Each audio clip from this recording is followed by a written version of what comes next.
யார் இந்த வாமிகா? டிசியில் மிரட்டிய சந்திரா. அருண் மாதேஸ்வரன் இயக்கத்தில் இயக்குனர் லோகேஷ் கனகராஜ் கதாநாயகனாக அறிமுகமாகியுள்ள படம் டிசி. லோகேஷ் கனகராஜின் நடிப்பு ஒரு புறம் ரசிகர்களை ஈர்த்தாலும் மறுபுறம் சந்திரா என்ற வலிமையான கதாபாத்திரத்தின் மூலம் சினிமா ரசிகர்களின் கவனத்தை தன் பக்கம் ஈர்த்துள்ளார் நடிகை வாமிகா கேபி. கிளாசிக் தேவதாஸ் கதையின் நவீன பதிப்பாக உருவாகியுள்ள டிசி படத்தில் பாலியல் தொழிலாளியாக சுரண்டப்படும் சந்திரா என்ற சிக்கலான பாத்திரத்தில் வாமிகா கேபி நடித்துள்ளார். சமூக அமைப்பால் கைவிடப்பட்ட இந்த கதாபாத்திரத்தின் வலிமைகளையும் அதே சமயத்தில் தனக்குள்ளே இருக்கும் அதீத நம்பிக்கையையும் தனது கண்கள் மூலமாகவே வாமிகா கடத்தியுள்ளார். லோகேஷ் கனகராஜ் ஏற்று நடித்த தேவதாஸ் என்ற வன்முறை நிறைந்த கேங்ஸ்டர் கதாபாத்திரத்துக்கு நம்பிக்கையின் வெளிச்சமாக சந்திரா உருவெடுக்கிறார்.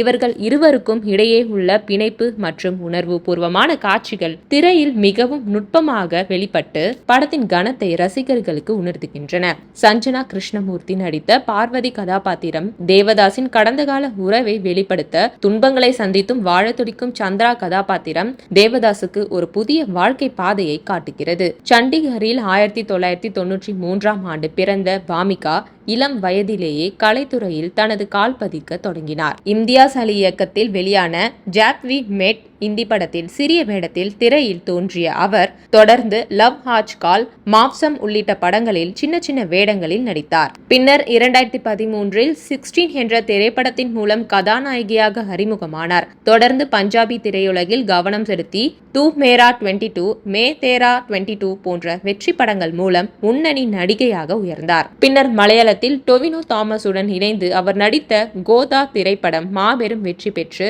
அதில் மல்யுத்த வீராங்கனையாக அவர் வெளிப்படுத்திய மிரட்டலான நடிப்பு தென்னிந்திய அளவில் அவரை பரவலாக அடையாளம் காட்டியது. அதற்கு முன்பே செல்வராகவனின் திரைக்கதையில் வெளியான மாலை நேரத்து மயக்கம் மூலம் தமிழ் ரசிகர்களுக்கு அறிமுகமானவர். தற்போது டிசி படத்தின் மூலம் தமிழ் சினிமாவில் தனக்கான ஒரு இடத்தை உறுதி செய்துள்ளார். இன்னொரு புறம் திரைப்படங்களை தாண்டி ஓடிடி உலகிலும் வாமிகா கேபி முத்திரை பதிக்க தொடங்கினார். குறிப்பாக விக்ரமாதித்ய மோத்வானே இயக்கத்தில் வெளியான ஜூப்ளி வெப்தொடரில் அவர் ஏற்ற நிலோஃபர் குரேஷி என்ற கதாபாத்திரம் இந்திய அளவில் மிகப்பெரிய பாராட்டை பெற்று தந்தது.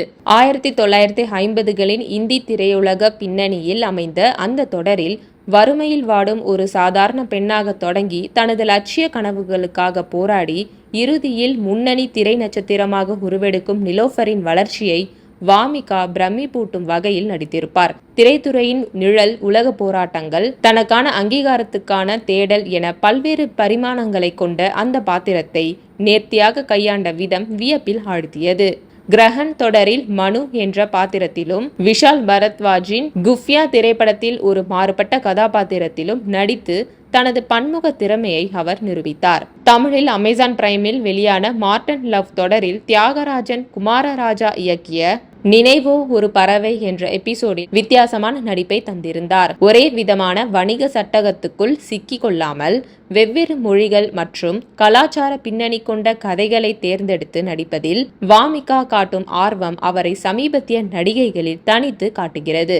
டிசி திரைப்படத்தின் மூலம் வாமிகா கேபி தமிழ் திரையுலகில் மட்டுமின்றி இந்திய திரையுலகில் தனக்கான ஒரு வலுவான இடத்தை அமைத்துள்ளார். சந்திரா கதாபாத்திரத்துக்கு அவர் கொடுத்த உயிர் அவரது நீண்டகால திரைப்பயணத்தில் மற்றும் ஒரு மைல்கல்லாக நிலைத்து நிற்கும் என்பதில் சந்தேகமில்லை.